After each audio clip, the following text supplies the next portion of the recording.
Bentrovati al meteo. La perturbazione atlantica giunta nello scorso weekend, che ha causato tempo instabile, ci accompagnerà anche nella giornata di martedì 3 marzo. Ma vediamo la previsione nel dettaglio. Sul Veneto condizioni di maltempo con precipitazioni diffuse, a tratti anche intense, quantitativi abbondanti sulle zone montane e pedemontane, localmente molto abbondanti sulle prealpi. Copiose nevicate oltre i 1200-1400 metri, venti forti di scirocco sui rilievi e sulle coste.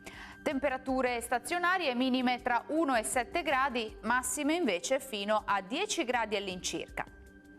Condizioni di instabilità anche sul Friuli Venezia Giulia, con piogge dappertutto, vedete, localmente saranno anche intense. Temperature minime tra 5 e 7 gradi, massime comprese invece tra 10 e 12 gradi all'incirca.